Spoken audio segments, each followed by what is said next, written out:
cleaning up here. Hey guys, welcome to my live stream. Let me just set the automatic translator I usually turn off in the beginning. Yeah. Okay. Welcome to my live stream, guys. Great to be back. We are back inside. It's it's autumn. I have the heater on, and that will help us with sewing out. I will definitely continue to sew out today, and I brought a few more containers that we can use here. Also have a few other seedlings that I want to go through, some more seeds that we will have to look into. But yeah, in general, there's lots of good stuff to do today. So welcome to my live stream. If you are watching it later or when it happens, thank you for always being here. Hey mate, welcome to the live stream. Thank you for being here, Per. Greetings. How's it going? I hope life is treating you fair. Hope you have a good time.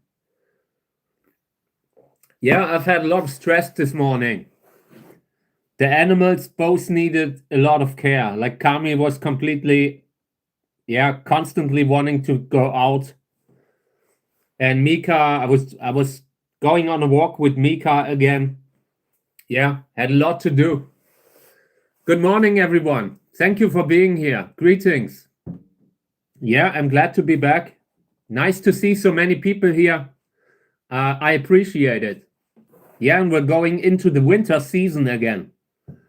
And I'm really looking forward to it. Like, I have a lot of fun doing the live stream indoors. It's usually a great thing to do, to plan something, you know? Every day you see something new. Maybe we are filming a few time-lapse videos with seedlings, I considered, you know? Maybe we should put a camera on a bunch of seedlings and just film them over a year, maybe, or maybe 6 months. That would be interesting. Yeah, and I'm currently filming one of the last time-lapse videos of the season with flowers. Like that one hybrid by Markus Fagerer, still flowering, very late flowering in the season. And afterwards, we are filming like a Telegonus hybrid, Sörensia, Telegona, and Echinopsis. That will look amazing on a time-lapse video too. Yeah. Later, I'm doing a new version of a time-lapse video of an older one. And we will continue to sew out. So much sewing out to do. Yeah, and I'm looking forward to it. And I hope you guys are okay too. Wishing you a great day today. And always happy to take questions and that kind of stuff. So let's get started. I ordered new medium for repotting, like for repotting the bigger cacti. And that will arrive very soon, maybe in a few days from now.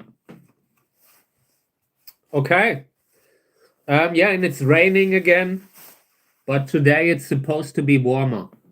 Like they have predicted in the weather forecast that it's going to be something like 20 to 25. And this morning it was so cold that the house felt like it was freezing. Like it happens very fast when it's getting colder that the house is ice cold too. So we will use the heater probably. Heater on makes it easier to plan, to sew out. We have to always meet the right temperature where the germinations happen. And will be easier to do with the heater on. Hey mate, welcome to the live stream. Thank you for being here. Yeah, lot of stuff to do today. Check out what I have here. I brought the seedlings that were in the takeaway containers. I still had these in the house. I didn't really do much with them because I ran out of space. But they're looking pretty good. They haven't really gotten a lot of care. Very often they dry out. And that is probably the reason why so many of them made it. But we're getting to the point where we also have to water them a little more. Some of them were very dehydrated. I'm sure we have lost a few seedlings here and there due to dehydration. But compared to the seedlings that we would have lost if we would be watering more, like sometimes forgetting about seedlings can be a good thing, you know. It really depends. It really depends how much you are watering. And if you are watering, if you're not watering enough, then it's going to be difficult, especially if you forget them. But if you have the tendency to overwater them, then forgetting them can be a good thing. So yeah, we will have a look at these. Then I have a flower here. Check it out. This is a Lubivia hybrid from myself, like where I was the breeder. A hybrid from 2019 with Lubivia winteriana. I'm a little disappointed in the color, but it looks much better under natural light. In normal daylight, the flower has a lot more nuance than you can see right now. It just looks red, but it has a nice kind of area here where it's fading into yellow a little bit, you know, but it's still not enough. Will still be sorted out. Can't keep everything, you know. You have to draw the line somewhere. But the plants also had quite a few different fruits on it. Here's a fruit. Here's a fruit. But all eaten. Like the seeds have been eaten. That's something that happens often. If you forget about Lubivia fruit, they are easily eaten by ants. Like the ants really have a thing for seeds. And it happens very fast that they are opening up a little fruit. And within just a night, they have carried that away. What species is this? This is a hybrid involving Lubivia winteriana and another Lubivia hybrid anemone, I think. Yeah, mostly Lubivia winteriana, but with something else. And yeah, very often that kind of cross leads to great flowers. In this case, it's just not enough though. We could graft on it, but it's not really a fast-growing cactus. So you wouldn't really want to use it as a grafting stock. So this is going to be sorted out probably. Yeah, but it's okay. The flower is good. Flower is good. It's just not enough with the little space that I have. If you have more space, this is the kind of stuff that you can keep that from time to time produces something amazing. It's just that it's a matter of how much space you have. Yeah, okay. Let's get started, I would say. I have soil below the desk here. And I want to fill up a few pots. Here's the sowing soil, by the way. I have it covered up during the day. I really want to avoid any kind of fly or fungus gnat to get to the seed, to the soil. So we will fill a few, not too many, maybe 5 for now.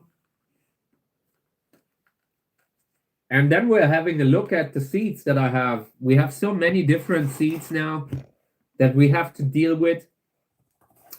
Yeah, that I need to look at it. Yeah, this is classic sowing soil.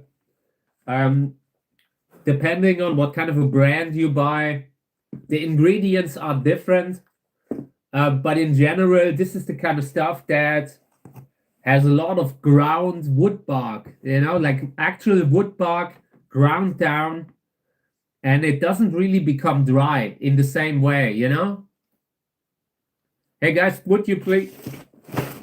Let me see.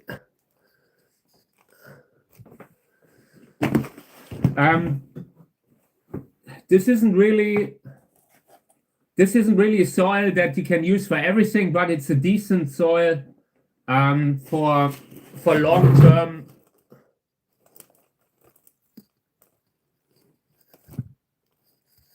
For long term, like for seedlings, for everything smaller, everything where you don't want the soil to dry completely out, you know. So yeah.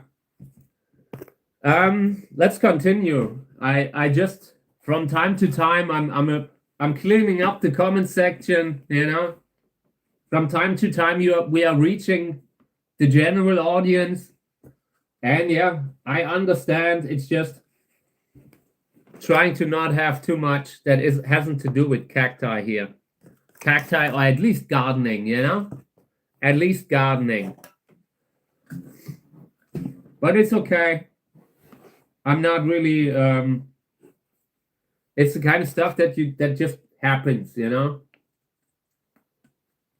So yeah, I'm just filling 5, I think, for now. We are continuing to work with that later. Yes, sure. The question is, can you show us how you make pollination to this flower in order to get seeds? Yes, we will do it, okay? Let's do that first. So the plant was out in the rain. When you want to collect pollen, you should not forget it in the rain. In this case, it was out there. It was already sorted out. That's why I didn't move it to a shelf, you know? These are cacti. These are cacti. And we are doing great work right now, you know? Like a lot of positivity in the live stream. In these trying times, this is the kind of live stream that we need. A lot of friends in here, you know? I don't recall, so no problem. Usually I'm not really sensitive about cycling, you know? So all good. Everything great. Thank you very much. Yeah, we are trying to have a nice community here. So yeah, welcome everyone who finds us. We are just sowing out, and now I'm discussing this Lubivia winteriana hybrid. Yeah, and the flower opened tonight. If you want to pollinate it, if you want to collect pollen, this is one of the makeup brushes that I'm using. This is to collect pollen. Sometimes you can really, like a makeup brush that's made to pick up the makeup and let go of it again.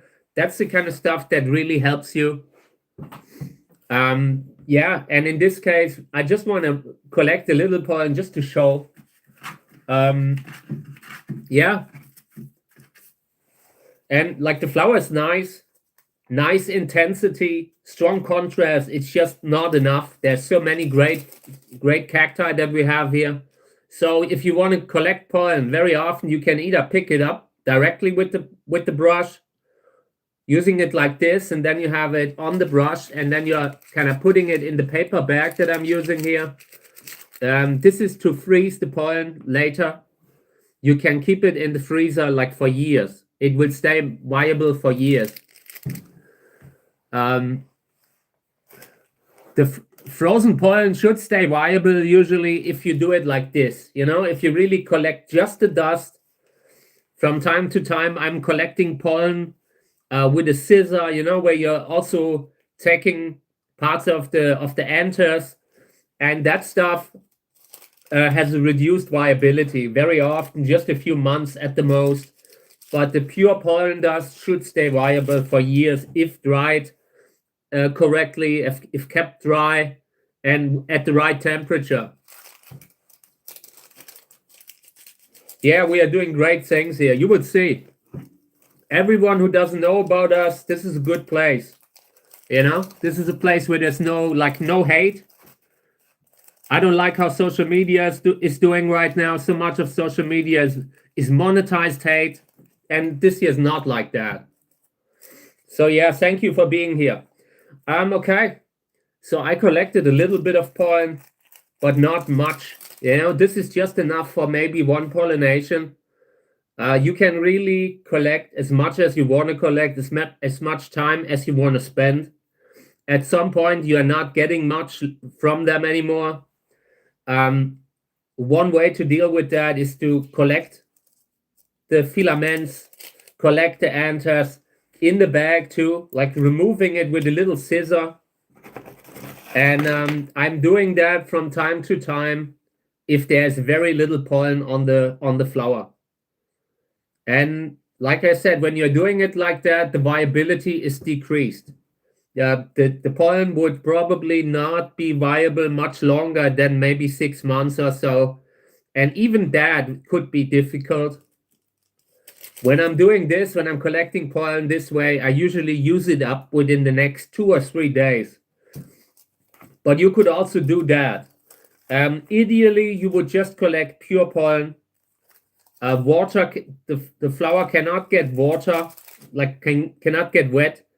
Otherwise, you instantly lose the ability to pick up any kind of pollen. It's not easy.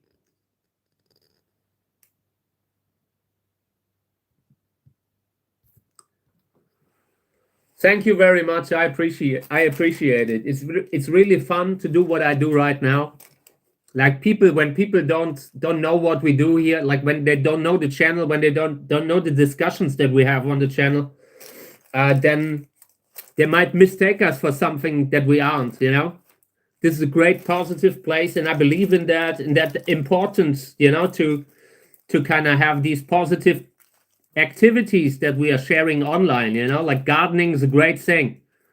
When I got into gardening and into plants, I was in a very bad place spiritually, and I met so many great people through it, you know, great community behind it, some very positive people. And I really recommend it to everyone because you learn so much about life, you know, like you have to keep something alive. And that plays like eventually you realize, oh my God, I'm just a complicated houseplant. And then you kind take better care of your own needs too. Like when it's about nutrients, like I always, like you first start to notice the nutrient deficiencies in the cacti, and then you're noticing that that could also happen to yourself, you know, like where you kind of start to really look into eating right, growing more vegetables. At least that's how it was for me. Had a lot of fun learning how to do that, like sowing out.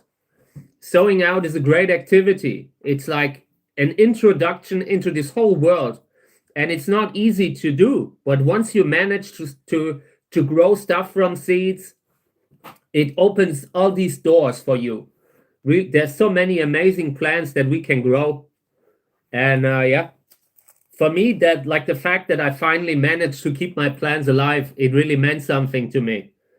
Yeah, some plants are just impossible to get unless you can grow them from seeds. Thank you. So yeah, okay. This is the pollen that I collected.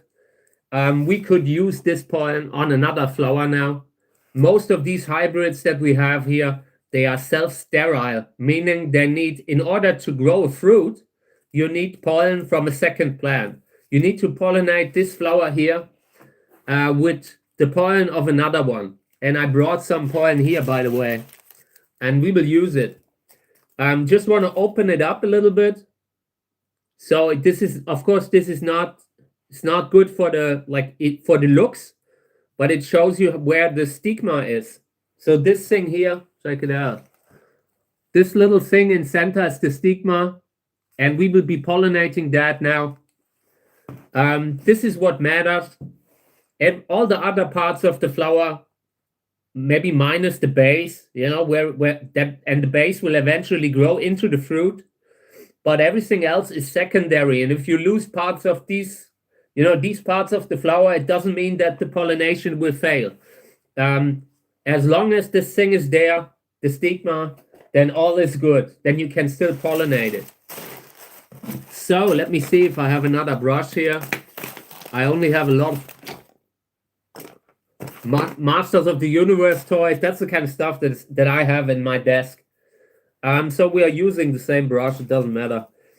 So this is pollen from another plant. In this case, it was Echinocereus pollen that we collected at the beginning of the season. And yeah, we are pollinating that now. Depending on how close the plants are that you pollinate with each other, that will greatly influence your success rate. And the closer the plants are that you are trying to pollinate with each other, the more likely it is that you will actually get seeds. Yeah, but from time to time, it really pays off to also make the unusual pollinations with two entirely different cacti, because you never know if it will work or not.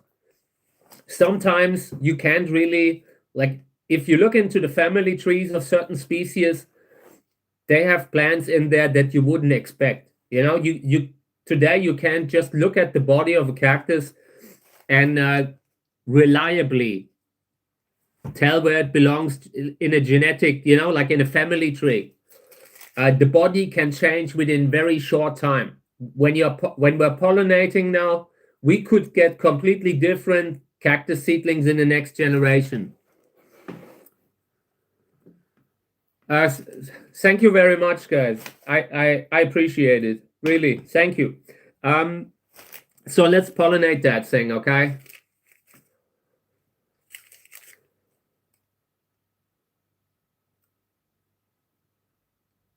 So this is pollen from Echinoceroids. Echinoceroids, they are called hedgehog cacti in the United States, and they are really good, really beautiful. What are the best flowering cactus plants? I mean, I personally am a little biased, I personally have mostly columnar cacti or Echinopsis, Lobivia, or Cerenzia. All these genera are really good in regards to the flowers. There are specific cultivars that are particularly good, like Flying Saucer, like Pink Stripes, like Gräsers Schönste, some really classic hybrids. But in general, I feel like if you have ever seen a big Trichocerois flower, you can't help but being a little bit impressed. They are like, sometimes they have a diameter like this. We've just discussed the flower today, and the diameter was like 25 centimeters. That is really big for when you see a flower in front of you. The plants that we are growing here, when the bees are finally at the flowers and they find pollen for days. So yeah, pollinating the stigma here, stigma, the thing in the middle with the little fingers. Fingers are basically just to have a better chance at actually picking up pollen. When you have something that's exposed, it's easier to pollinate. So if the pollination was a success, eventually the base of the flower will stay on. Usually either you lose the whole flower, including the base, if the pollination failed, and if it's successful, the base stays on and eventually grows into the fruit. The base is called the ovum,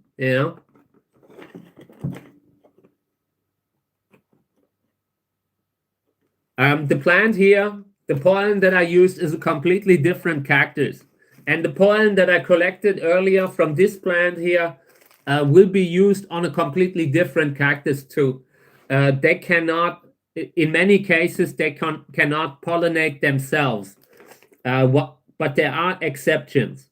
There are plants that have some sort of ability to self-pollinate, but in most cases, you need to have pollen from a plant that is really genetically different. It can't be just a cutting of the same plant. If you have two plants that are genetically identical, like when you have little pups on an Echinopsis and you grow two of them, it will still be genetically the same plant. And yeah, in most cases, you need a second plant, something different, and ideally something from the same species, closely related, because in nature, the cacti they usually evolved with this for a certain kind of pollinator, for a certain environment, and they flower at different times. Sometimes you can really tell much if you look at the times when the flower opens up. Like if I look at the calendar every year, I usually see the same plants flowering at the same days every year again. I have plans like when I'm seeing the reminder on social media, on Facebook, it's usually showing me the same kind of plants that have been flowering right now. So yeah, hope this is okay. I mean, the likelihood of success, the likelihood that we will get a fruit here, it really it grows and falls with how close they are genetically. The pollen that I used here is relatively distant. If I would want to choose a father, And the father is the plant that's the pollen donor. This is the mother. The mother is always the plant where the fruit eventually grows on, or where you have the flower on, you know. And if I would have want to if I want to choose one that is most likely to succeed, then I would use something like Lobivia winteriana again. Lobivia winteriana is one of the species that has been used in this hybrid. And yeah, that's the kind of plant that will always have a higher chance of pollinating it at actual successful pollination. But you never know. In this case, we made a pollination with something distant, and it might still work. And sometimes you can also just induce a pollination by putting some sort of a pollen on it.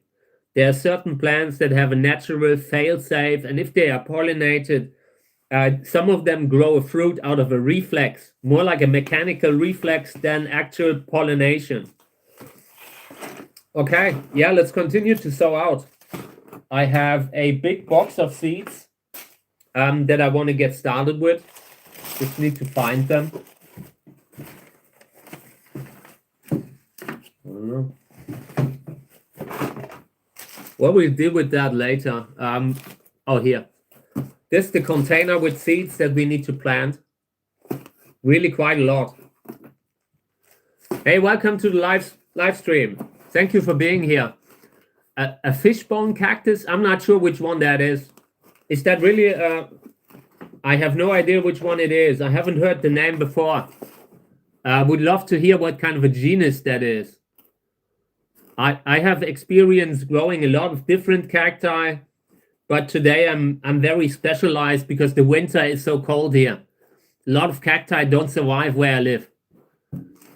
Can you reach a hybrid if you do pollination with the pollen from two different kinds but same family? Yeah, sure. You can, like, let's say you are pollinating with another species but from the same genus. Like, let's say you are trying to pollinate a Trichocereus candicans with the pollen of a Trichocereus carmagensis. You know, you can definitely succeed with different species that are a little bit more distant, but depending on how close the species are in the genus, it can be possible that you can get fruit from most species in the same genus. It really depends on how closely related they actually are in that genus, like, because every family tree is a little different. And in the past, they used to use these huge genera that contain maybe 30 or 40 different species. And when you have so many, it's just natural that some of them are genetically closer than others. And everything that's genetically closer has a good chance of successfully pollinating. So yeah, you always have to try. And if it's a different genus, like really different cacti, like let's say you are trying to pollinate an epicactus with the pollen of an echinopsis, that can work too. That cross in particular can work. Yeah, definitely pays off to just try out what you want to do. You know, genetically, sometimes you don't see how close two plants are just because, like, with the body type that they have, two plants can look a little different in regards to the body type, but still be very related and very much able to pollinate each other. Okay, yeah, let's get started here. This is sowing soil, by the way. Really good soil for little cacti. And we will use that. For one, I want to start repotting the seedlings here. This is a container that I had dropped recently. From time to time, I'm dropping something. And when that happens, I have to put them back in the soil. You can then, like, if you have them lying on the side here, they can make it for a few weeks or maybe even a few months. But at some point, it's good when you bring them back into the soil. Removing all the organic stuff that's unnecessary. Sometimes when you're getting sowing soil, there's some You know, like, I don't know what it is. Looks like dried grass, maybe dried straw. Maybe they're adding a little bit of straw into the medium. I usually remove that because it gets stuck to the seedlings and can cause problems, can cause infections, that kind of stuff. So yeah, these here will stay inside now. We are moving more and more seedlings into the house now. It's just time. We'll bring them in, and then we will have the seedlings again every day in the live stream. So yeah, that was that. Took it out. They will go under the plant lamp. I currently run that thing with 12 hours of light. And yeah, that's okay. Like, cactus seedlings are not on a film light schedule. They can just, you can grow them with how many hours of light you want to give them. You could even grow cacti with 24 hours light, like 24/7, you know? Hey, TJ, greetings. Thank you for being here. How's it going? Great to see you. So yeah, you can really decide how much electricity you want to invest. And right now I'm trying to run the lamp with the minimum of electricity that I can use. When it's getting a little, like when it's getting really cold over winter, we might have to put in a few more hours. We can run it at 18 hours. It's just, it costs more. So let's get started. I'm using these little square pots, by the way, for sowing out. Something like 8 centimeters, I believe, dimension-wise. And the plastic bags here are perfectly made for the square pot. I just thought maybe I have the dimensions on the bag, but it's not on there. I bought them to have a little room here. You see, this still leaves room when you have it in the bag, but it protects it. When you drop the thing, sometimes the soil stays in. That's also plus when you're using a bag like this. I usually, when I'm sowing out, I'm putting them in here, and then I'm inducing germination. And you can grow everything like this. You can also use the little jiffy pots with this combination with a little bag. Everything very useful. That's great to hear. They are also beautiful. It's great to hear. You can, like, it's a very rewarding hobby. I really recommend everyone to try, because if I can keep cacti alive, so can everyone. I really believe in that. I've had a lot of issues growing plants, but cacti were perfect for me where I live. You know, like with the cold winter temperatures, a lot of cacti can tolerate a surprising amount of cold weather. I have them in a greenhouse over winter, and I have a little electric heater, and that kicks in when it's getting below freezing. And that's all you need here. I am not Danish. I'm not. I was born in Saarland, Germany. Thank you very much. I greatly appreciate it. We are really having a great time on the channel. People are finding us now, and it's really fun, you know. Having a really cool community. Okay. Yeah, I thought so, but I wanted to make sure. Okay, yeah, let's get started. Let's have a look what we have in regards to seeds. I want to pick some good ones. This one here is a plant that I have where I'm not sure what it is, what it is botanically. I suspect it of being Syransia bertramiana, but I keep, like, I have it under different names. So maybe we should grow them. The plant definitely has a lot of potential, has big flowers, could like the offspring could be great. I'm just a little skeptic that they will eventually that the flowers will be anything other than white. I just have a feeling with that plant, you know. That's great to hear. A beautiful place, really beautiful place. I wish I had that kind of a climate. I would love to have those winter temperatures. But a beautiful place, beautiful plants.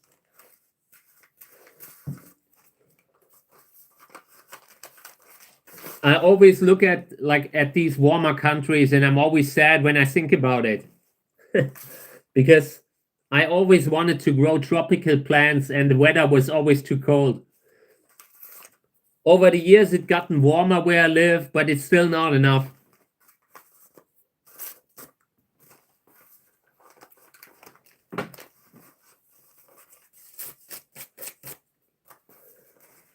Many European, like these European countries, they're super beautiful. Iceland too, you know.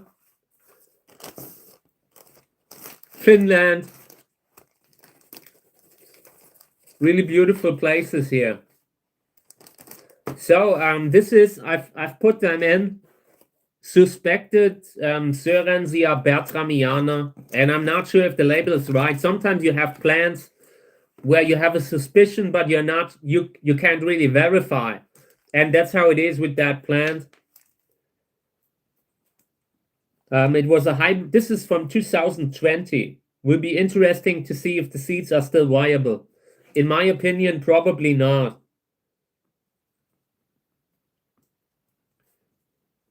I might already have other plants from that cross that are flowering, of flowering age. I have planted some of those when they actually came out.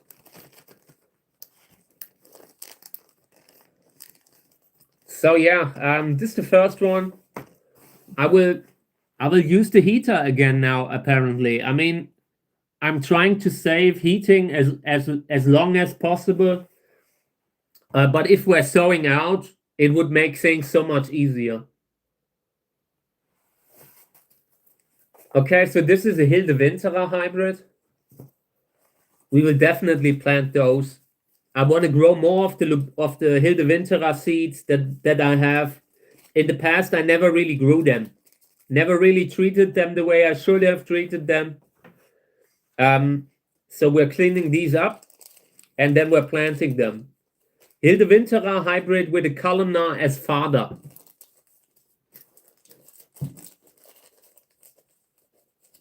Yeah, thank you. It's definitely a good channel. And I think I'm not boasting. It's really a good channel. I'm currently filming another time-lapse video, and I'm sure we will film a few good time-lapse videos with cacti, with actual cacti and actual seedlings over winter.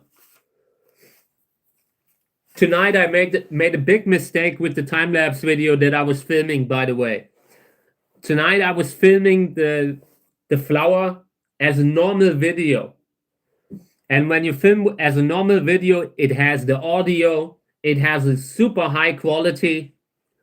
And I ended up with a 60 gigabyte file just within 8 hours. So the recording of that one camera failed within 8 hours. I eventually managed, maybe I can save that, the recording. It's slightly different than the time-lapse material. Like when I'm recording a time-lapse video, it's slightly different than when you're recording a normal video, but it might still be usable. Had to really, this morning at like 7 in the morning, I had to empty out the smartphone so I could continue to film again.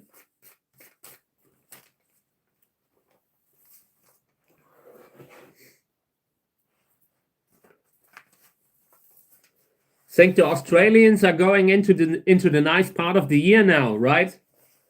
Like always when it's beginning to go towards autumn in Europe, then I usually see the Australian people with the cacti and all. It's nice when I'm seeing cactus flowers all year around. I'm seeing some of my like cacti that were grown from my seeds in Australia that are flowering now this year. And I've seen some in the other part of the world where they've been flowering when I had summer. I like it that way. So it's never getting boring. So yeah, I'm cleaning the seeds here, just removing everything organic. From time to time when I'm cleaning seeds, I'm not doing it 100% perfectly. And in this case here, we are getting rid of everything that isn't seeds. Sometimes you have little tiny seeds that are not really fully alive, that don't really, if you feel them, you feel they are not really having any substance to them. Those you can get rid of. They will just be a potential source for contamination and fungal infections.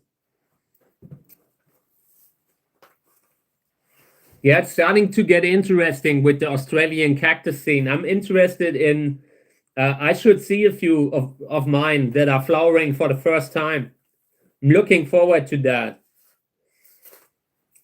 I should have sent more seeds. Like in the last years, the last years where I didn't send any kind of seeds, really, I regret that. You know, I'm always happy when I can see some of my seeds actually being grown, you know. It's a great feeling when you're a cactus breeder and people are showing something that you created maybe 5 years ago.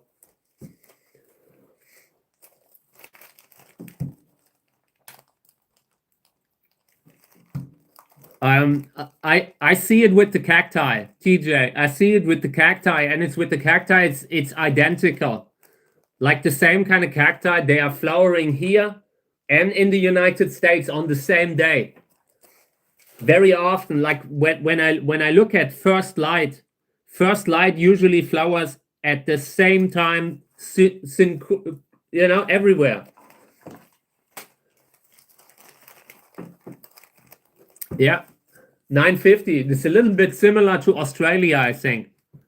Thank you with the jacket. Thank you. I like vintage clothes. I like all this 80s and 90s stuff. I feel like some of that stuff was really good. I kind of regret that so much of what, like, the technology has changed, you know? So much unnecessary waste today in regards to machines that still function, that were from the 80s and the 90s. And same's true for clothes. I was born in Saarland, Germany. I'm a born Saarländer.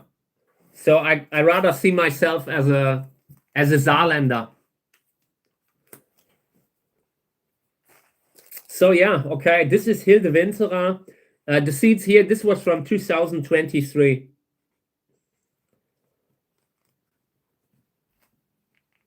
Um, 2023, 180. Hilde Winterer hybrid, crossed with columnar. Okay. Gotta water them a little bit. And you can also put in disinfectant if you wanna use something. Mild percentage if you use something, and make sure it's actually good for seeds. There are different ones. Personally, I don't really use any kind of chemicals here when we're sowing out. We are just putting in sowing soil and the seeds and water. Yeah, I feel like it's just that people kind of miss the old times. People miss the 80s and the 90s just like I do, you know?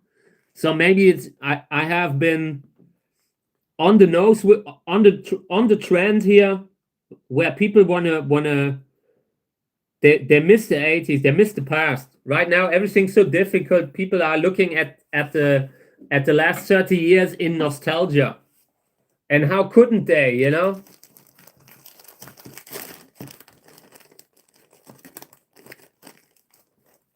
I don't know what that is. Is that a food? Cavendish? I'm not sure what it is. Yeah, they will eventually all bring back the 80s, like with the amazing with the amazing tracksuits, and then I can shine because I have some really funky ones. It's gotten to the point where I can't even wear them anymore because people would just stare at me. You know, like when you're going out looking like these ridiculous windbreakers in the 80s, people would stop you on the street and think you are insane. Okay. Yeah, but I really believe we are now in the future, we are seeing a kind of resurgence of the past, of some of the things from the past, like technology-wise. I would love to have, like, if we're going into the future without any kind of solid medium, I hate that. What I will do is I will continue to collect Blu-ray, DVD, and VHS, and CD, and I will make sure that I don't have to deal with any streaming services in the past. That's my goal. And I'm not against them. It's not that I don't like that. I kind of enjoy when I can watch everything, you know, like you're at home, you don't have to leave the house. You don't have to drive to the videotape loaning place, you know, you don't have to do that. But I just miss when you would actually own the things. You know, I really miss that. Having a little amazing booklet with the game. I was just looking at the NES games, like the Super NES games. And at the time when they came out, I played that Star Wars game. One was called Super Star Wars. The other was called Super Empire Strikes Back. And they had such a beautiful kind of art, you know, the box art, the manual, really nice to still see them, and it's still unchanged if you see them today. If you buy something like that on the flea market, it still has the same value that it's representing, you know? And the newer stuff, it's all trash. In 10 years, people will just have a non-functioning download link, and that's it. So yeah, I mean, I don't like that.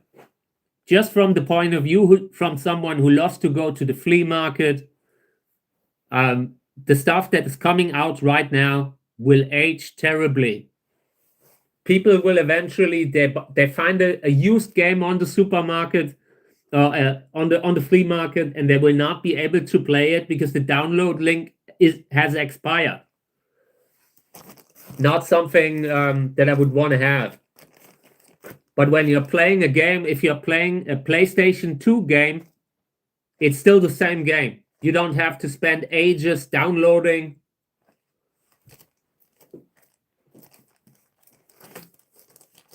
Yeah, you had to blow into the cartridge to actually get it to work reliably. Stuff was really, really difficult to damage. And I miss that, you know. Everything later, so much electronics involved that can break. I really appreciate the old school consoles. Want to play a few in the near future. I want to get me a PlayStation 2, and I want to play the games that I have never played. I stopped playing games when Metal Gear Solid 2 came out. Do you grow Peruvian red apple? I'm not sure. I think I might have one or two rare species, like Ceroy species from the same genus, but I don't think that one. I'm not really growing a lot for the fruit, you know. Mostly when I select what I want to plant here, it's usually stuff that has a great flower, and the fruit is secondary for me. But I have a few with relatively big fruit that you might also be able to eat. It's just I'm not really like, I don't like fruit. I'm not so into fruit. Everything that's too sweet is not for me. But they can be great with they are pretty big. They have pretty big fruits. Can be really good if you like them. Some of them are very edible. I mean, really depends. Cactus has pretty big flowers too. pretty big fruits too. They have big and spiny cactus fruits. And you get them at the, like if you go to the markets, usually the fruit that you get at the markets, like in South America, very often it's Corio cactus fruit. They seem to be particularly desirable. I've seen them very often. Okay, good. Let's continue. Yeah, I have this big box here with seeds, and yesterday we went through it. We selected seeds for planting, and it's so many. We have so many seeds that we have to really, I don't know if we can plant them all, but I'm doing my best. So yeah, let's continue. These here, Validus and Orange California, from a cross between Validus and Orange California, are really good. That's the kind of stuff that I should have planted long time ago. And the seeds are from 2023. So they should still be viable. I keep talking about how long the seeds are viable, how long they can hold. And in my opinion, if you treat them right, they have a good 5 years in them.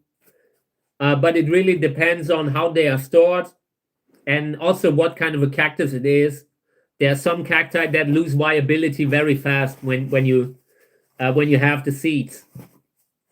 The smaller the seed, the more likely it is that the viability is only short. So I usually, when I see tiny seeds, I usually try to plant them fast. Everything that's a little bigger has a longer shelf life.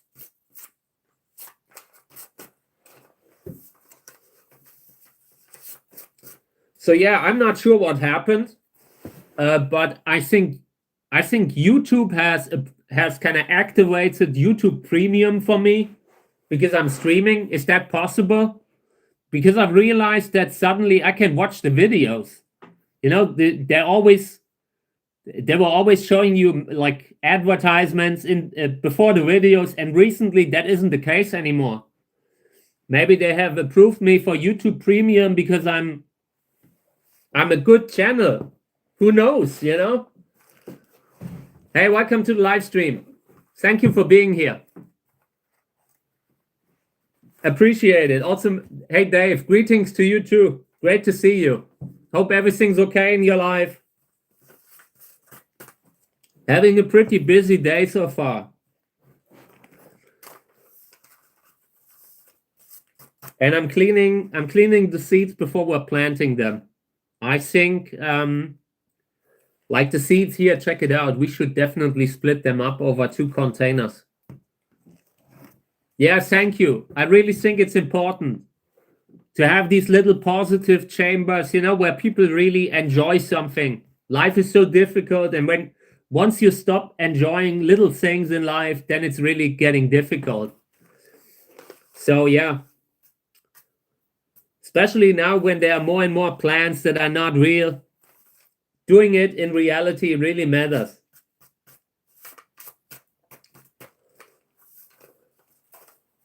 So yeah, we will split this up over 2 containers. Otherwise, it's getting too many. I want to avoid having too many at once in one container.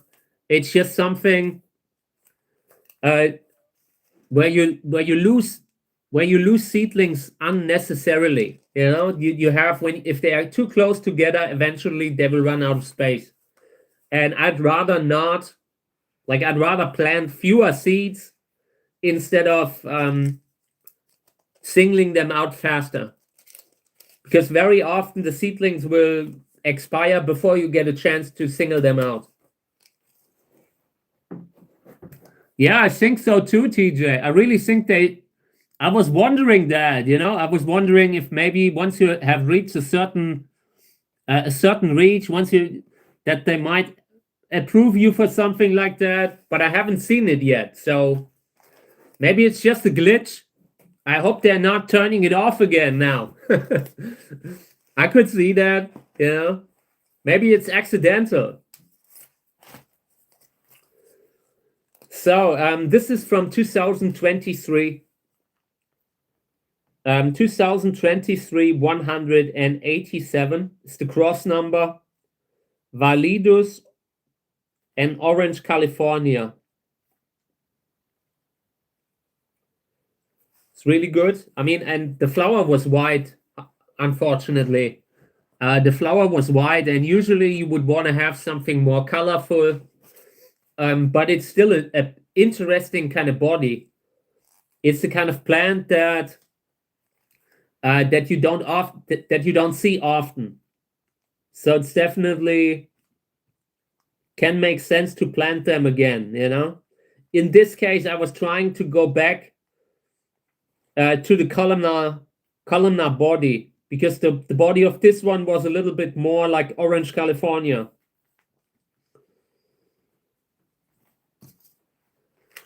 Hey mate, greetings to you, Robert. Hope everything's okay. How do you get the tick for your YouTube channel? I haven't tried yet, like for getting approved.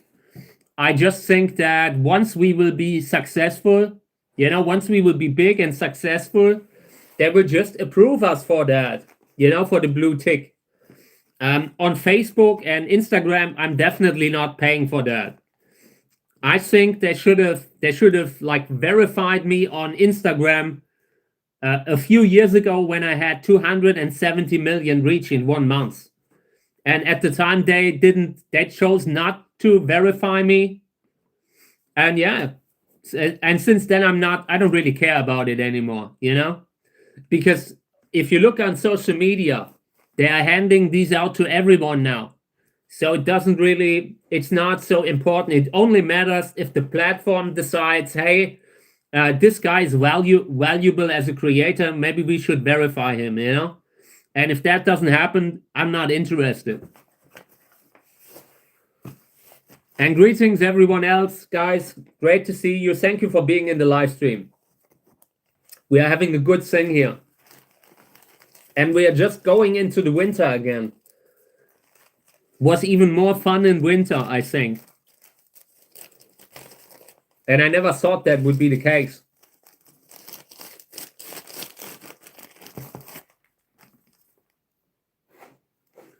Maybe I mean it could have to do with the community thing, but there's also been other stuff happening behind closed curtains. You know, they've been constantly approving me for more stuff, and I appreciate it. You know, I enjoy what I'm doing right now.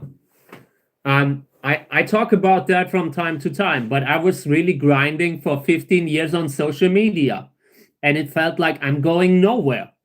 Like I was on Facebook posting quality stuff for years on a daily basis.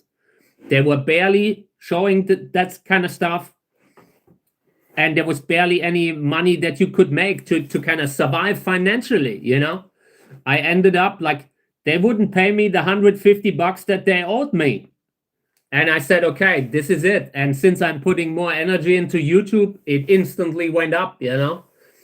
I mean, YouTube is a little bit more difficult because there's less room for being, you know, like when you're in a video, you just can't hide, you know? You're either someone that has something that is good or not. And I in the beginning was a lot of learning experiences and all that stuff. But yeah, since I'm doing YouTube, it's getting really, really good. I feel like they're appreciating the creators that are still doing stuff in real life.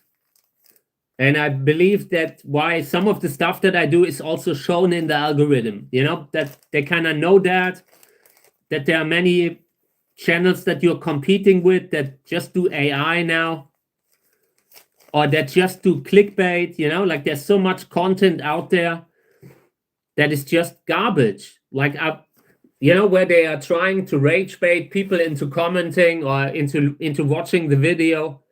And I feel like they are going away from that on YouTube a little. At least that's my impression. I'm not watching all of the videos, and I'm sure there's also bad examples, you know. It's not that there's certain kind of content that is successful in general, you know. But I really believe that they are starting to weed out in the next 1 or 2 years. I hope not. I hope they're not weeding out too much.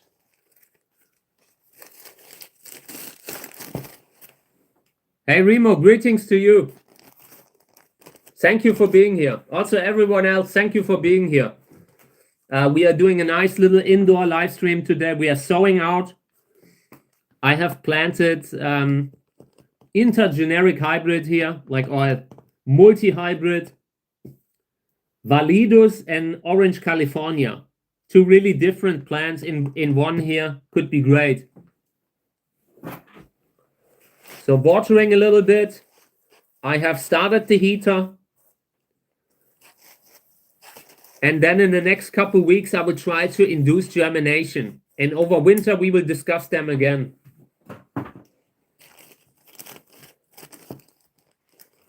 We will have a lot of plants inside. I really hope I'm not getting insects into the house, like roaches. Who knows what's in the pot when I have them in the garden. I definitely want to bring in the chilies that we have grown. I will not let them go to waste. They are too beautiful. I rather bring a few insects from the garden into the house than letting them go to waste. Yeah, today we're having a busy day. And it's great. Oh, by the way, yesterday I started my Halloween Halloween season. Started watching Halloween 1 yesterday. And today I will continue with Halloween 2. And tomorrow Halloween 3, Halloween 4, and so on. Always watching the same movies. It has to be like that. I can't explain it. It just needs to be like that.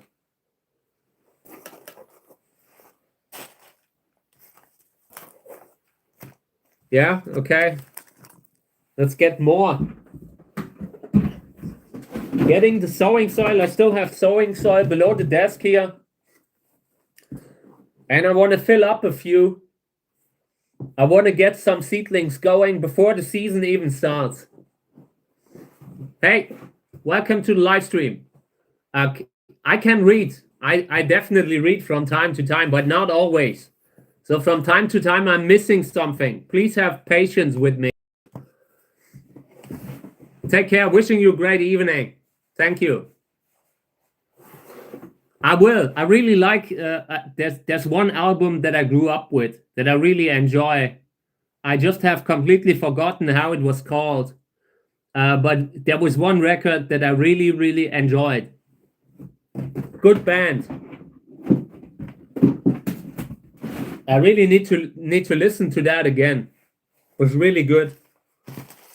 Like when I was a child and I started to discover like heavy metal for me, Halloween was one of the bands that I kind of liked, but there was some like wild differences between the records. But that one record was really, really good, like fast metal, you know, speed metal and all. I really enjoyed that.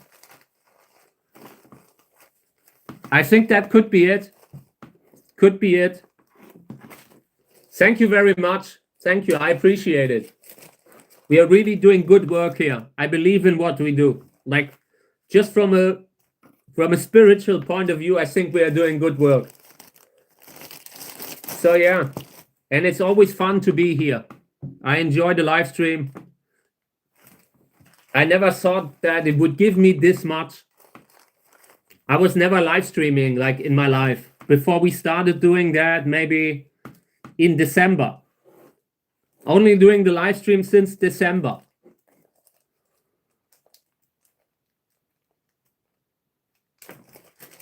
Yeah, I will look into them again. I really need to listen to another record of them. I'm sure I missed a lot. Maybe there are others that are also as good as the one that I had. But I think it was really that album that you wrote down.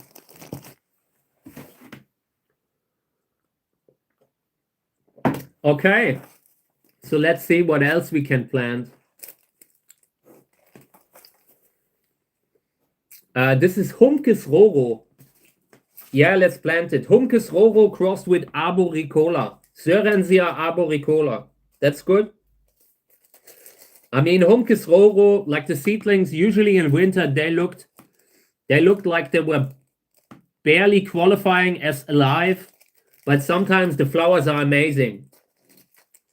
Genetically, probably difficult, but in this case, we have a few seeds. Maybe they are healthier.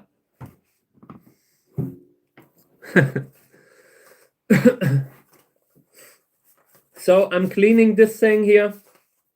I'm getting rid of the seeds that look like they might not be viable.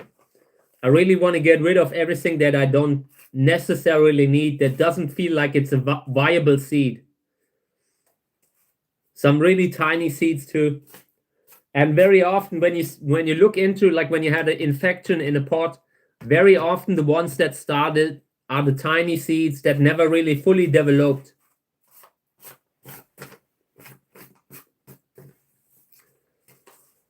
I would say, like, looking at the seeds, maybe 20 viable seeds, and that's enough.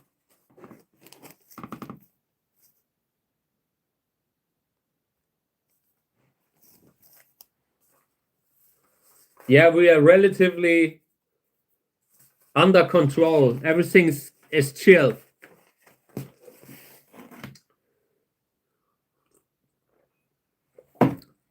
It will be really hard to grow all of these.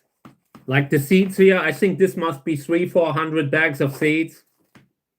I don't know how we will grow that. Someone needs to report all of them.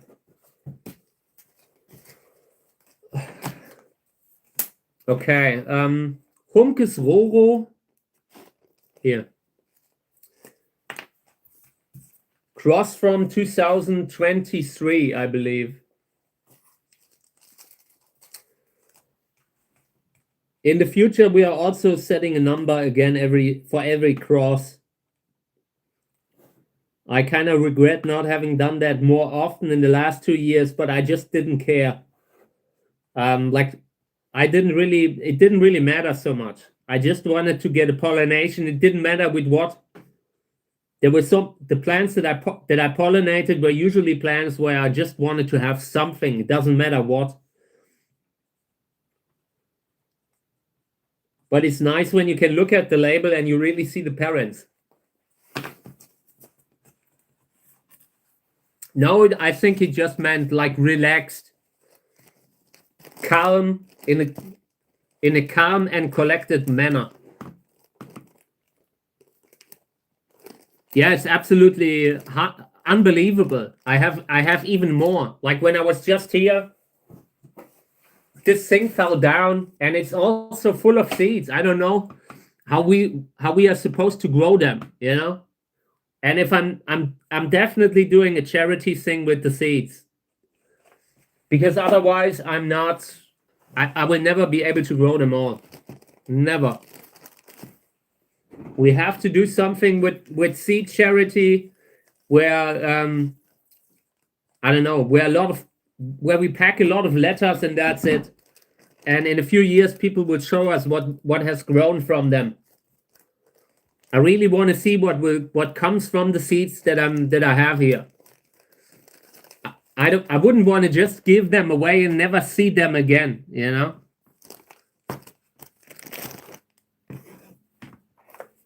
So next one, not this one. Here's also Hildewinterer. We will use that one too.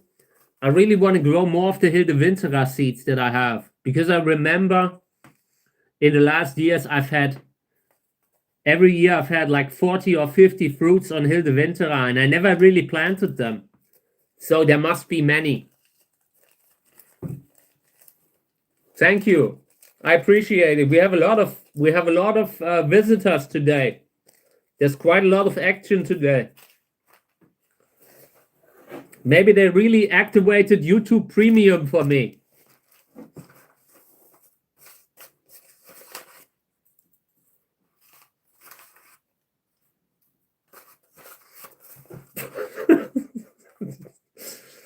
I made a mess. But luckily they are still here. Good. Oh yeah, I wanted to say something. Something a little bit more somber. Dolly Parton has passed away. Just wanted to say that over the years, I more and more appreciated what kind of a life she chose to live. A really positive kind of person that will be missed in the future. Yeah, and I just wanted to say that, like, when I was younger, I didn't really know her. Like, that meme where you say, I wasn't really familiar with your game. That's how it was with her.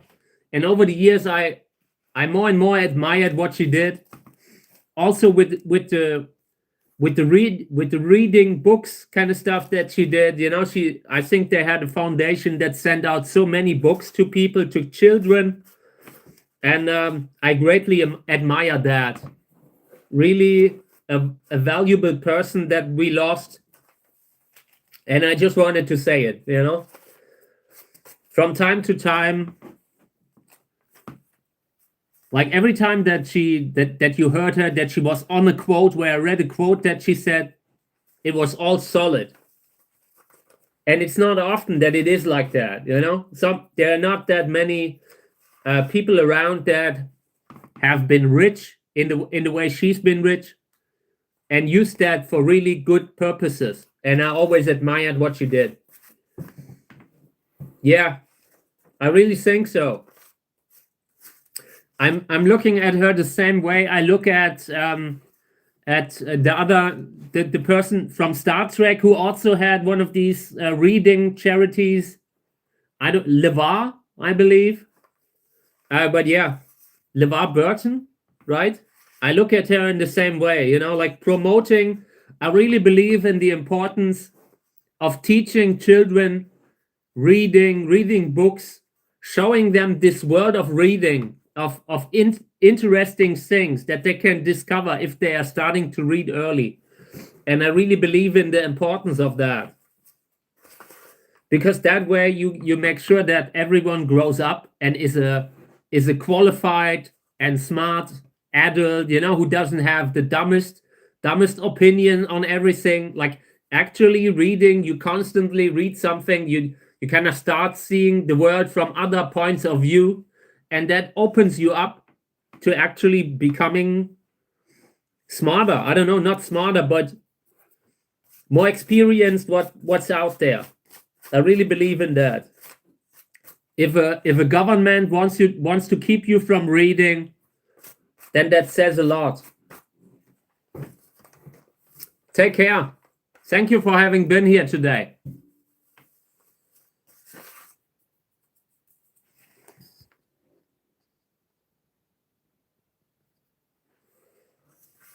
So yeah, continuing to clean the seeds here, trying to always be left with nothing, but it takes a little longer.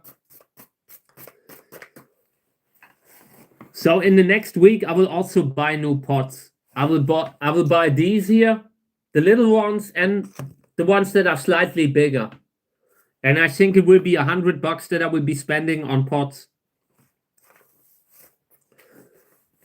I will look around where they are cheapest. Like, you have to be careful, because just buying the cheapest pot sometimes just gives you garbage quality. You have to be really careful when you're buying something like this. These were not really great. These here, in regards to the quality, so often when I handled them, they broke. In the last years, the quality of the pots has decreased, so we will have to be careful here. I don't want to get another, like a big shipment of trash quality. Definitely not buying the cheapest.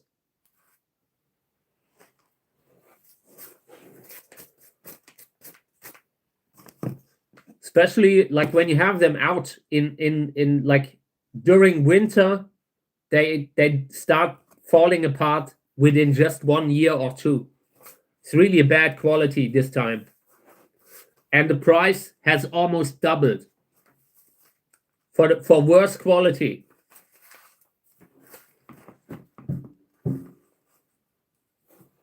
Yeah, at the time, the quality on the market was also different. I'm not sure what they use right now.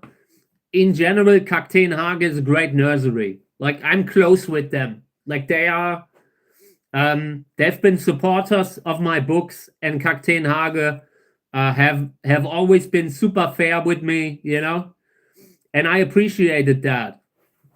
They would have even supported me doing another book, like where they would have kind of helped me to fund the printing costs, just by ensuring me that they are taking a certain amount of books. Yeah, but the quality in general on the market has kind of decreased. I haven't tested the ones that Cactusjerk has. I'm sure their quality will be much better than what you are getting, like, on a marketplace side. If you're just buying the cheapest, if you're buying from a nursery like Cactusjerk, they kind of know that they can't just send you the cheapest trash, because they also have to, just like, people have to be happy. They have to comply with like the usual regulations, that you have to give a certain insurance that it will not fall apart right away. And I know they are smarter than to buy the cheapest version, like the cheapest pot. Every time I bought the cheapest stuff, I usually regretted it. And it's not always the case. Like, when you're buying something like soil, it doesn't have to be. Also, when you're buying something like coconut fiber, sometimes people are just adding a little bit to the product, like they're buying it from the same source, and one is selling it for more than the other. When you're buying something like plastic pots, really try to get a few beforehand to test them, to really press on them. This is one of the older ones, and they have been a lot more resistant to breaking than the newer ones. Yeah, they have to be. Like, when you kind of, a lot of experienced growers are buying their pots from them, and if they had trash quality, I'm sure they would have a lot, like a large quote, like a quota of stuff that's being sent back. And if you are actually someone like with experience, you try to you avoid that. You don't want to have that. Every time you have something that's going back, it costs you money. So it's just better to buy better quality right away. And they usually know the good sources. They usually know where you can get the good sources in larger amounts.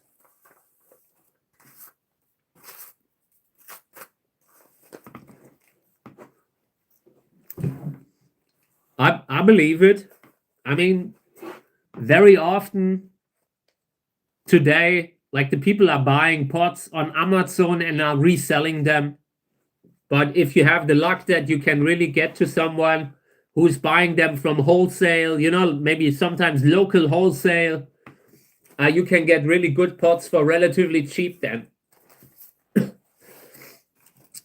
I recently looked into the pricing, and I wanted to buy pots that were a little bigger than this. And at the time, 1,000 pots would have cost me something like $100, I think. And it's kind of hard to say how good they would have been, When I'll be ordering a few hundred pots sometime soon, and I hope they are good. We will try it out. We'll try to find a good supplier, because it gets more and more difficult to actually find the good ones. When you look on a site like eBay, so many people are just reselling or drop shipping, like so many drop shippers that all have the same product, but with different photos. Hey, welcome to the live stream. Greetings to you. Thank you for being here. Also, everyone else, welcome to our place here. It's a nice little gardening activity, It's like a book club with gardening. It's a gardening club, so to speak. Yeah, and I'm planting I'm planting Hildewinterer seeds here. Hildewinterer pollinated with a columnar cactus. And that's the kind of hybrid that I want to really spend more time actually working with in the future. I don't really like the body that the Hildewinterers often have, but maybe we can create something better. Maybe we can create a Hildewinterer hybrid that is like a columnar cactus.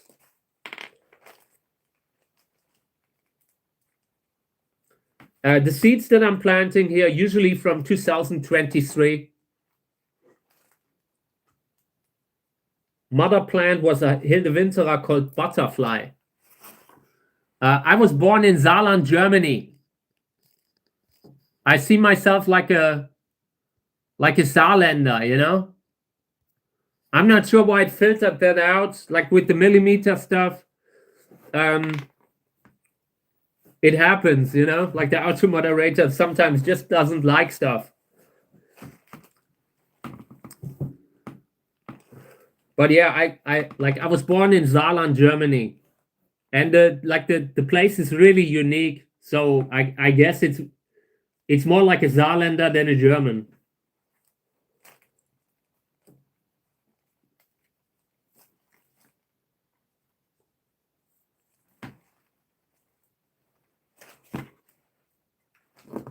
Okay, I'm putting in a little water and then I will move these to the heater. I will try to have maybe 29, 30 degree in the bag. And I might have to run the heater in order to do it.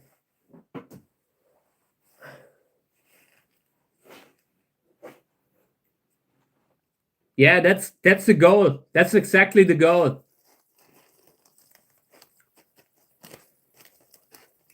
Hildewinterer has potential with the flower, but I don't like the body. They are just too chaotic, you know, like they're hanging down like a snake. And you need a lot of space for that. You either have to hang them in the hanging basket pots, or it's really difficult to just put them somewhere. They're usually hanging down rifts, like cliffs and rocky slopes and all, sometimes hanging down from trees.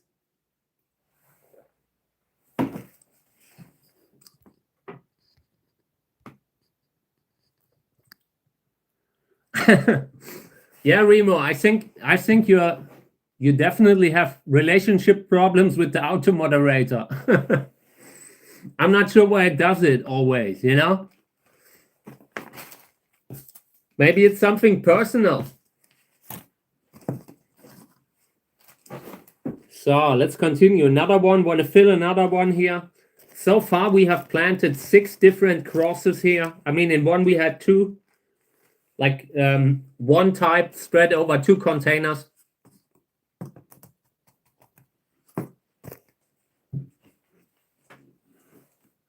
Definitely want to use up the soil, because if you have the soil out, if it's open, little flies, mealybugs, or whatever can get to the soil, can lay their eggs into it, and it's not good. I hate it.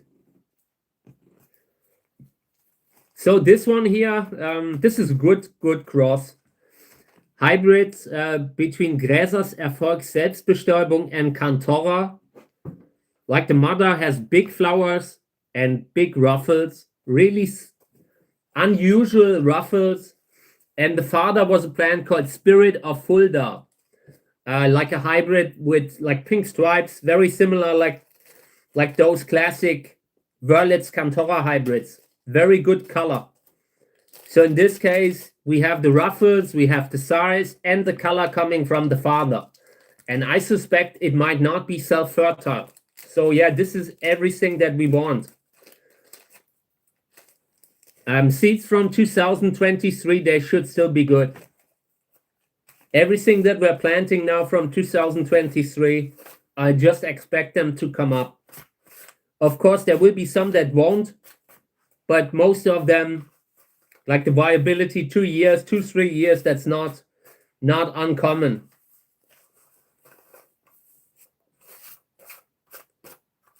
cleaning up a little bit, getting rid of the unviable seeds that just don't qualify as seeds. I'd say maybe 30 seeds, and that's okay.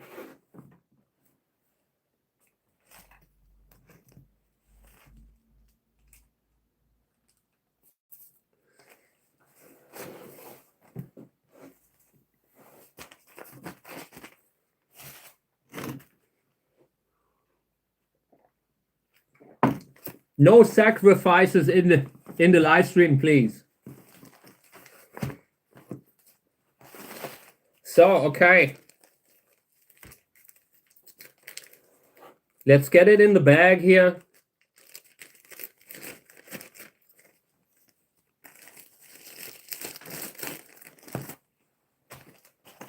And these are the new labels. I'm so happy with the labels, man. I'm so happy. Finally, I have decent quality labels again. Was a similar situation. I had bought labels from 3 different sources, and all of them were garbage quality. You can't even buy good quality if you try. They are hiding it. So, cross from 2023, cross number 179, Gräsers Erfolg, Selbstbestäubung, Cantora, Reinhard Liske hybrid, by the way, crossed with Spirit of Fulda. If you look at both parents, they are both amazing. It could still lead to a horrible flower, like the quality of the seedlings could still be horrible, but the genetics are there. Like on paper, this sounds really good. I expect these to be okay, really. Like if I ever send out these kind of seeds from these kind of plants, they usually have good quality flower. Sometimes they are very similar to the mother, but they have a like when you see the ruffles, it's really impressive.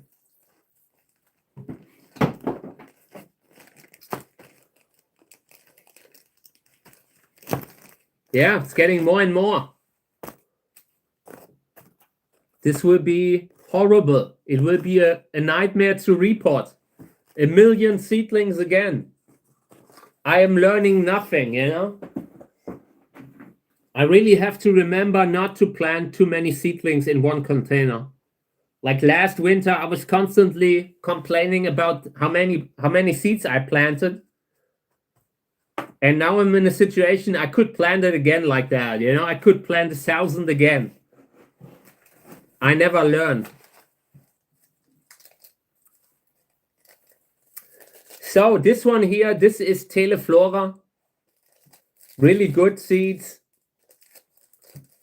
Not sure if we are getting them all through, but they like usually Teleflora looks great. Teleflora seedlings are interesting in regards to the body, have mutations very often. Flower is big. This is the kind of stuff that I really wanted to find when we went through the old seeds. This is the kind of stuff that's really, that you shouldn't let go to waste. Yeah, no problem. No problem. Little bit of magic is always good. It's a kind of magic. So this one here, also from 2023, 44th cross in 2023. Teleflora is the mother. And the father was a pollen mix, where I just tried to induce pollination no matter what the father was. I didn't care. Like there's some plants, when you have one flower on them, you really don't care what will be the father, what will be the one that gets you the fruit, as long as you have it.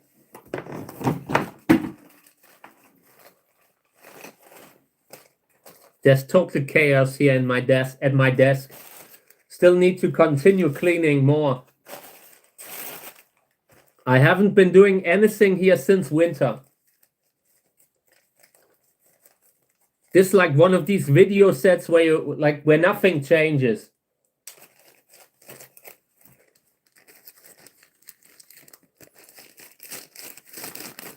I was a big Queen fan when I was a child.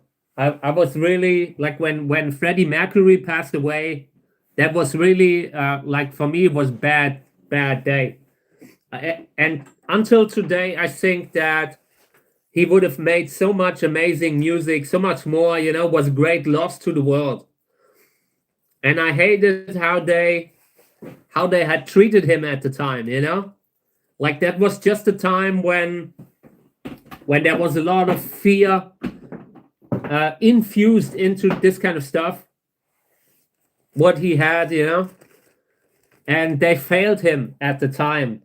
Like it didn't take much longer afterwards that the medical system was suddenly developing medicals that helped them. It was just he had the bad luck to be so early at a time when they really didn't want to have anything to do with that.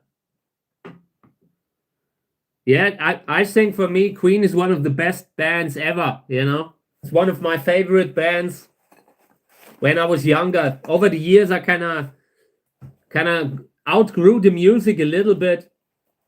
But I'm sure if I would listen to a record, I would appreciate it the same way.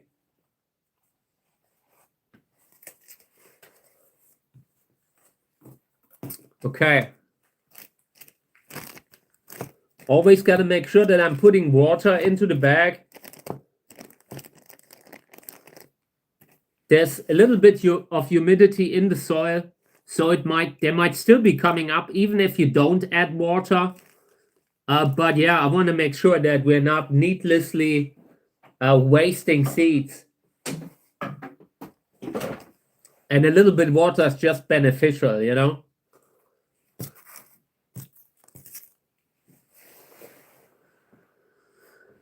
Yeah, and it had a lot to do with the politics. A lot of bad politics at the time that was just fear-based. There's a very good book that I read, which is called "And the Band Played On." I recommend that book. Was a really eye-opening book that I read, and yeah, really sad chapter.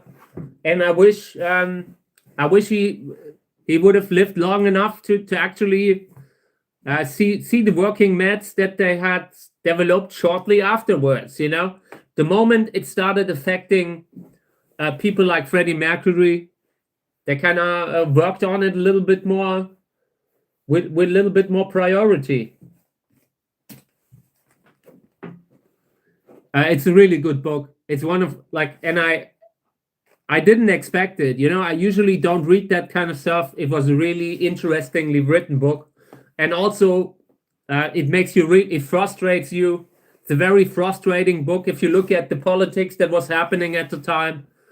Very sad situation. I can't. You can't say much about that. If you have read the book, you can't speak about it without using swear words. So I'd rather not. But it was a bad chapter. So yeah.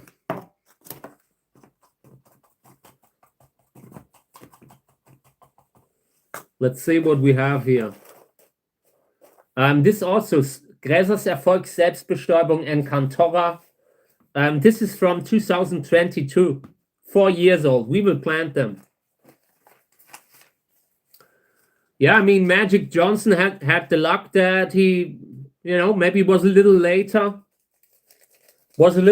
And just had a healthy the immune system stayed together until the better meds came in, I suspect. It was just with Freddie Mercury, it was a matter of just he was too early in the treatment options that they had later. And I really think that the fact that we lost Freddie Mercury kind of sped up the things.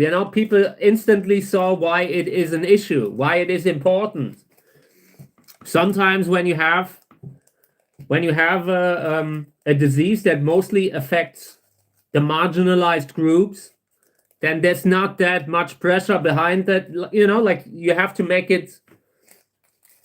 People have to care about it. Unfortunately, that's how it often is with developing a new cure And at the time, they didn't have too many reasons the way they had been portraying that in public. It was very poorly portrayed. It's really a sad kind of chapter. But I always recommend that book. It's a good book. And the band played on.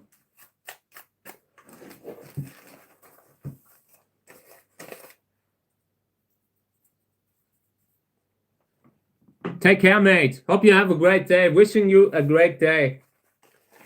I think the rain is stopping here today. Like they have predicted sunshine and 25 degrees. And this morning it was so cold I had to start the heater.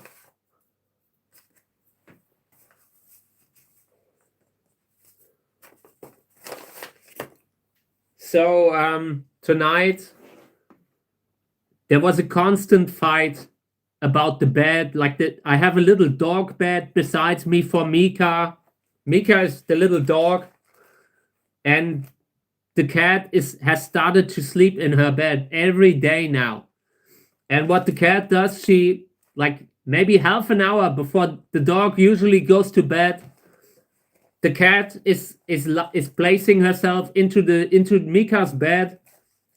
And then later when Mika wants to go to sleep, she can't because the cat is sleeping in her bed. And tonight, the whole night, there was fight about the bed. I think I need to get involved with that, you know? I always, like with Snoopy. Snoopy was a beagle, the dog that I had before. And he was very kind, you know, like never really getting aggressive.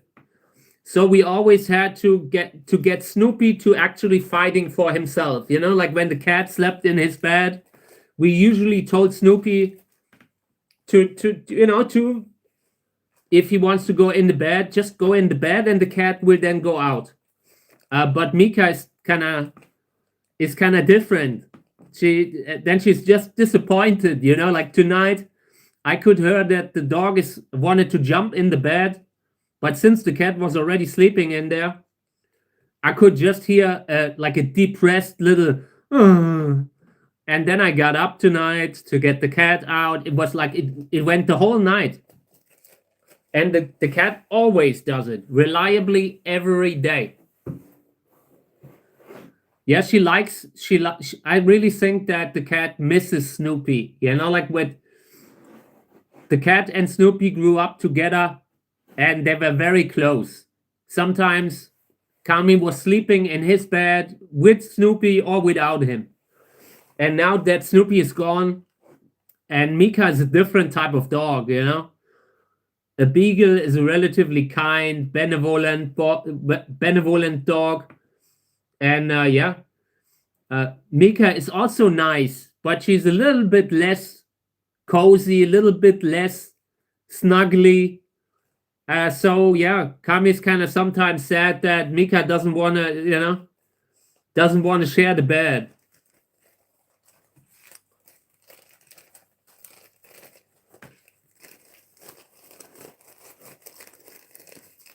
Yeah, I like it. You know, it's not that I look at it as something bad. I look at it as something that the cat is missing Snoopy, that the cat is missing a connection.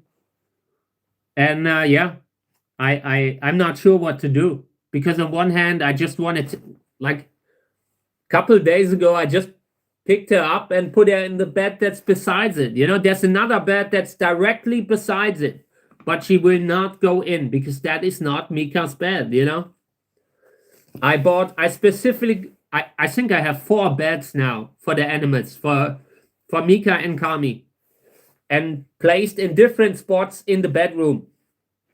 And the only one that she wants to sleep in is the one where Mika sleeps in. The cat bed that I bought for Kami, she slept in it maybe twice in the last 2 years.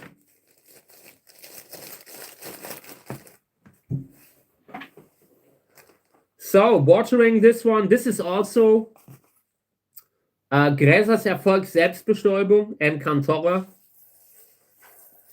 Same kind of plant that where I had seeds before, like in one of the previous containers. I think this was it. And in this case, it was pollinated with Echinopsis glauca. Really good.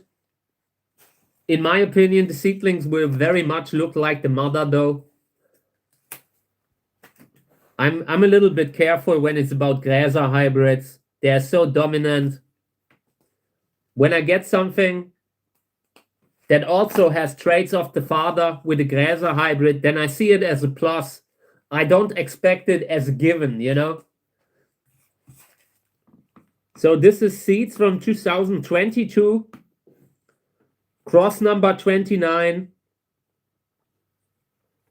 Gräsers Erfolg, Selbstbestäubung, and Cantora, meaning self-pollinated offspring of Gräsers Erfolg, crossed with Cantora yellow, and pollinated with E. glauca, Echinopsis glauca.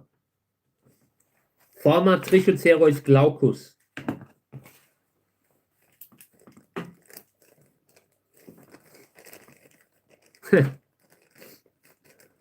I actually like Kami is really nice now that she's older.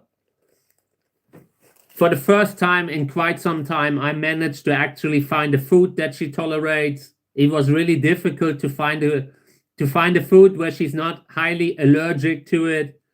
And now that I found something and she likes it, she is so appreciative. You know, she sees how much time I invest with her. We go out all the time because the place where I live is just too dangerous to let her walk around freely. So I go out with her a few times a day and she appreciates it. I really feel like she is, at the end of the day, she's happy. I don't know how many days she has, but I know that every day that she has, she enjoys it right now. And that is a great feeling. I can't tell you how much stress we had with the food. It was absolutely unbelievable. I think she must be highly allergic to everything with grain, especially wheat. And yeah, then it took forever until I found something, and now she's basically getting just meat. Everything else she couldn't tolerate. I mean, on one hand, they're putting a lot of garbage into the food, you know, it's that, and also sometimes you have to have a little luck, and I finally had it.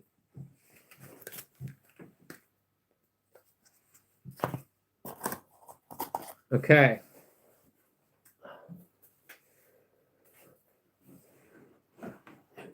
I'm really looking forward being able to to plant seeds again. I enjoy planting, like growing seeds, sowing out. It's a fun activity. I really like it. Yeah, exactly. I mean, I don't know how much time she has, but right now it's quality. It's really quality time. Much better than the years before. Like when she was in the beginning, Kami was a strictly indoor cat. And that was safer. Like where I live, I could not have let her walk around freely. Like there was just a case in the local news where they are looking for information around cats that, you know, that disappeared and all that. It's a dangerous place. So yeah, greetings everyone. Thank you for being here.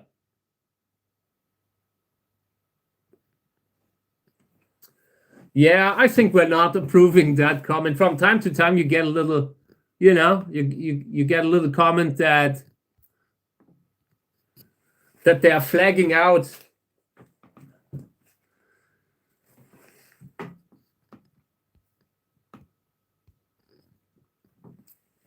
Okay, let's continue. Yeah. This one here, we could plant these. These are Echinocereus seeds. Echinocereus hybrid seeds. Sounds interesting. I'm for it.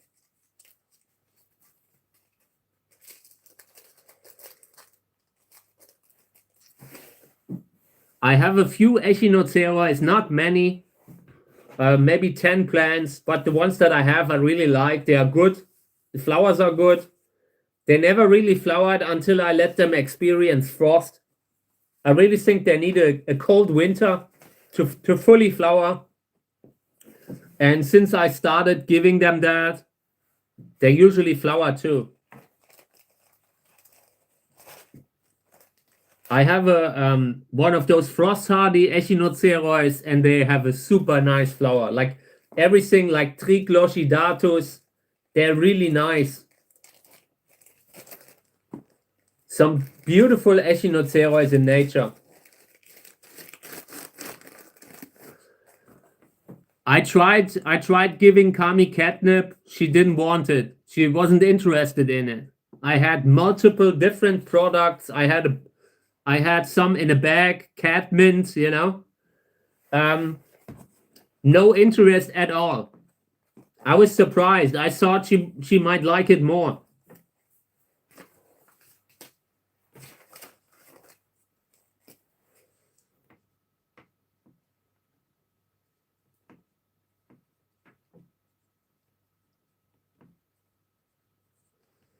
Okay.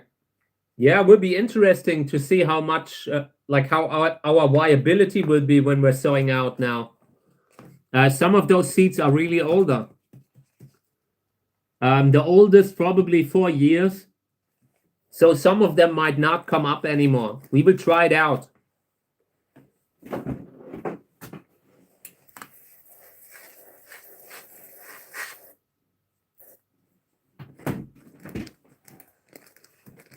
Yeah, I was really disappointed, to be honest. You know, I thought it would be super funny if you really likes it so much, but yeah, nothing.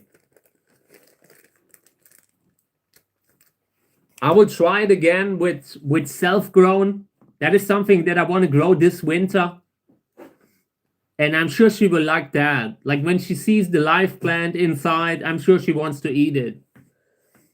But yeah. Last time I didn't find seeds in time, but it's one of the things that I definitely want to grow over the winter season. Have a few different things where I will try to get some. I want to get like a few trees.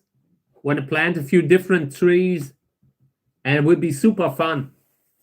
Maybe we are planting a few oaks. I have a few oak trees here, and it would be fun to grow them. Wanted to grow a mammoth tree, giant redwood kind of tree. That would be awesome. Yeah, Kami likes to eat grass, and I'm sure she will enjoy it to eat the other stuff too, like cat mint. Okay, going through the seeds again. I don't know. There's so many. What's this? Yeah, we are planting this. This is Echinopsis bridgesi, and it's not Trichocereus bridgesi, but the Echinopsis that has the same name. Like that has the Echinopsis name. Really interesting kind of plant. They could be great. They could be useful for hybrid breeding. And it doesn't really matter about the flower. Maybe just by using them, we could kind of create a very new type of hybrid. I haven't seen them being used very often. Almost never. And these were from Succeed, I believe. Really good seed source. Website called Succeed. And it's a wordplay with seed. So with a S instead of like the normal Succeed. Yeah, and they have from time to time, they are great source for rare seeds. Rare cactus seeds. Really good. So I want to plant them. That's it. You know, I'm sure it would be easier to work with saplings, but I just want to get started planting them. I would love to see germination with the oak tree. Because I know when they are germinating in the garden, like every year when the oak trees are full of acorns, they are germinating everywhere and they look interesting. I really want to have that in the live stream. They could be fun. Later, we are also planting actual live trees. Like if it's getting too difficult to actually grow them, especially with the mammoth trees, then we might get live plants. I definitely want to plant one of these giant sequoia trees. I want to have that in my garden, like really far away from the house, but somewhere in the garden. At least one. Doesn't have to be more than one, maybe two, you know, so they can pollinate each other if necessary. I don't know, but it would be good. I really like these. When I see the old ancient photos, the California redwood trees and all, very impressive. I like that. So, Echinopsis bridgesii.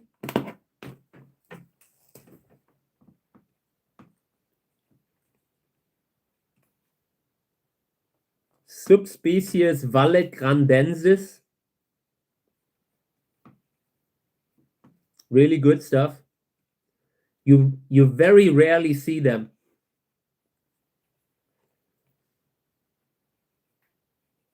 9973. Okay.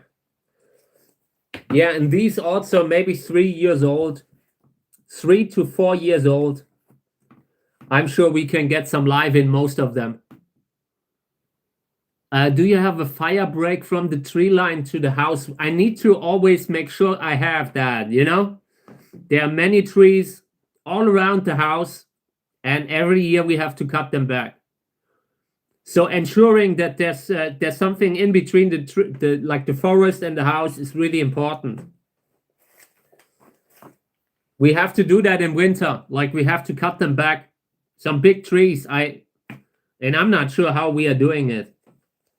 I think about getting me a new chainsaw, better chainsaw, and then we have to cut them back. Yeah, there's so many trees that are nearby the house, just by nature, just how it always was, that they are too close already. Cutting back the trees is always something that I fight against, like against the forest coming closer to the house. So we will definitely cut back stuff. It's just where I would plant this one, it would be so far away that it wouldn't be an issue. There are a few little oak trees that have already grown to maybe 10 meters. We need to take them down. They are getting too close to the house. It's not only about the fire risk, it's also about the light that they are taking away. So much light that is eaten up by the forest. Yeah, we have the same problem here.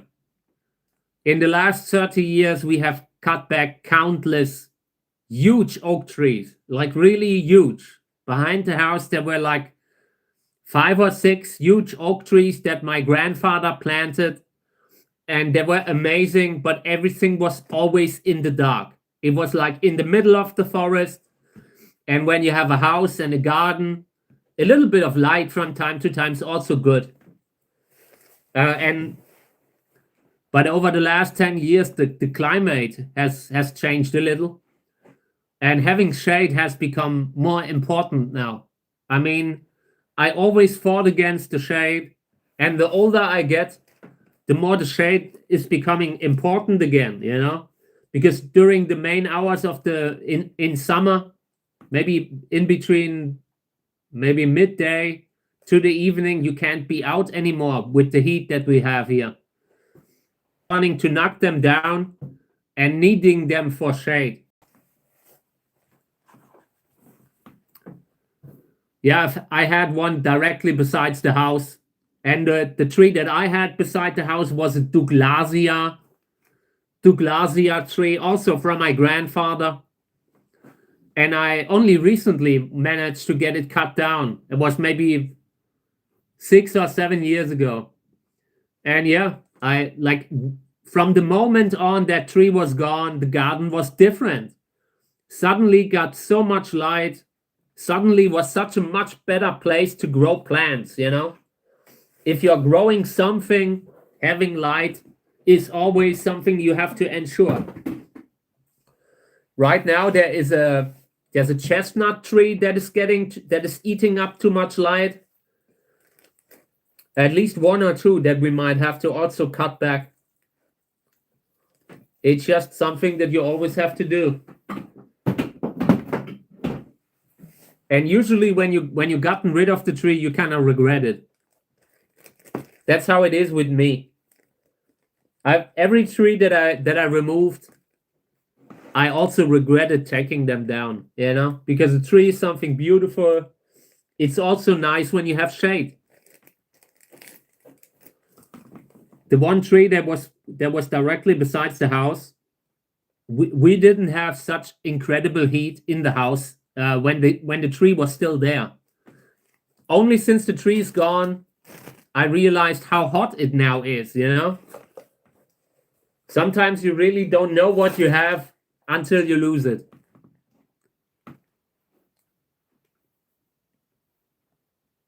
Yeah, that's difficult to take these down. Like the neighbor has had people, like they had a company come in and take down a few of the big oak trees that they also have, and they had to climb them and take them down piece by piece, you know, like climb up. And they had a tiny chainsaw, battery powered chainsaw, and they were cutting them down like maybe meter piece by meter piece, and always letting it fall down, then going down, cutting another meter until the whole thing was gone. Was really impressive. Lots of dangerous kind of work though. I'm not doing that. I'm not climbing trees anymore in my life. Not seeing it.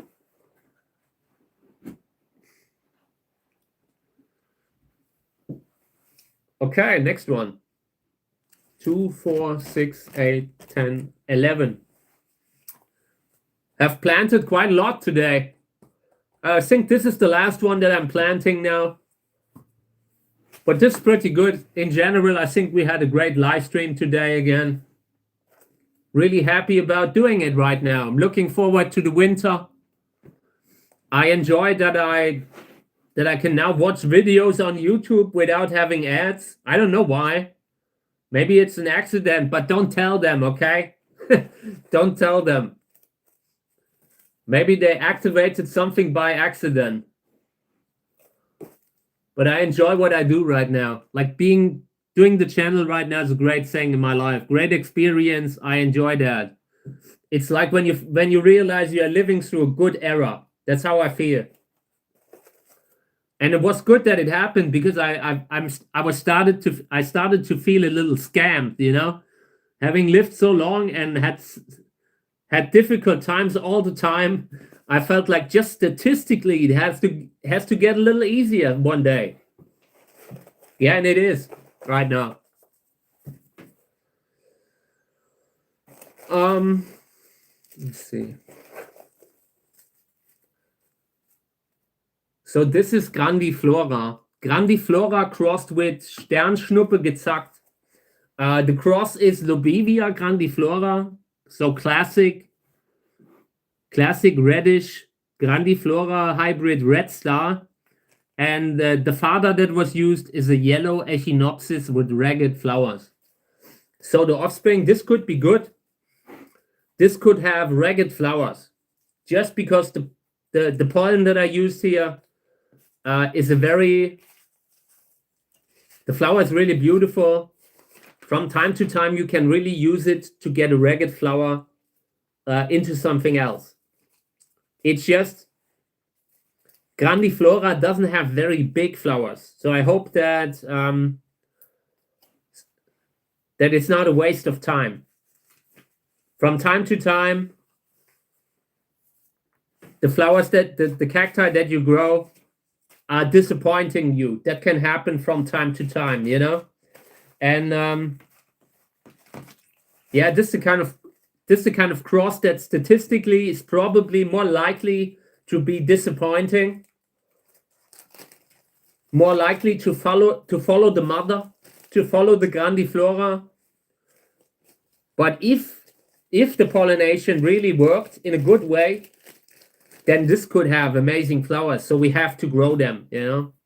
It's just that I have so little space that it's going to hurt to maybe we have to pass on to other breeders later when they are a little bigger. At one point, we will probably sort these out.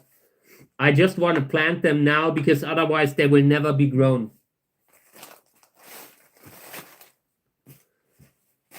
Some of the seedlings that we are growing, we are donating for charity to other people that can then do other stuff with them, grow them, of course, you know, but I mean, do charity events and all. I want to do much more about that in the future. So yeah, grandiflora crossed with Sternschnuppe gezackt. I think it's a Thomas Stöfer hybrid, if I remember correctly. Echinopsis body and yellow ragged flowers.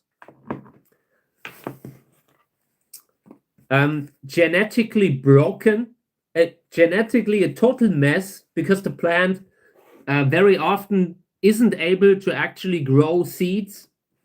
It often doesn't have a stigma. And that alone is already a thing where you should probably sort it out from a genetical point of view. But it's still, the flower still looks great. And you can still use the pollen as a fodder on other plants, like here.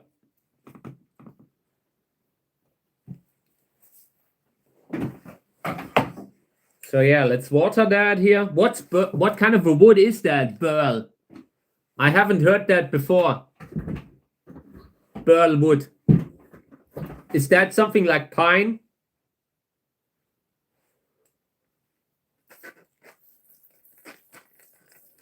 Okay. The older I get, the more I appreciate good wood. Like having a good quality wood, if you are working with it, is something amazing, you know? If you can really use it, if you're using it to build like maybe you know, like with metal, if you can use it to build a grip, then it's amazing. Like I would love to look around for the different types of wood and buy something that looks amazing later. I think I really need a forge. That is one of the things that I want to do one day, like having a little forge.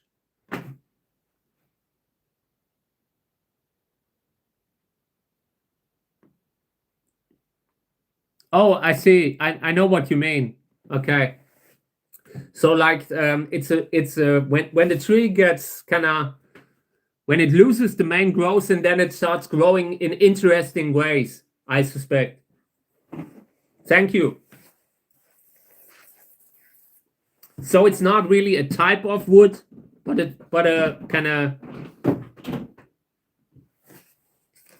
I don't know how you would call it, but it's when it does something specific, like specific pattern, growth pattern or something like that. Okay, yeah, definitely possible. I'm not really up to date with the words in English. I usually have seen the stuff in German. Okay, so let me show you what we planted today, just today.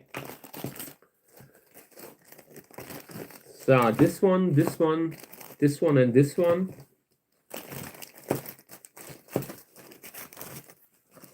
Okay, 2, 4, 6, 8, 10, 12. We have planted 12 containers today. Will be really difficult to have the space for all of them, but at this point we are not bothering with that. That is a problem for the future, Patrick, and not one for us right now. We will deal with that later. My plan is really to give away seedlings at one point. Like if I'm running out of space, then we can say, okay, we have like 20 seedlings from Lobivia this and Serenzia that, and then I'm donating them. Then at least I know that the label is still on. You know, people have the label and they don't lose it. What happens so often when I'm giving away seeds? I'm much more happy to give away seedlings when they have reached the size where they are safe. You know, like at some point, a cactus seedling is through the worst and will probably make it. And if we're waiting for giving them away until then it greatly increases the likelihood that people will actually get a big plant from the seeds that I send out.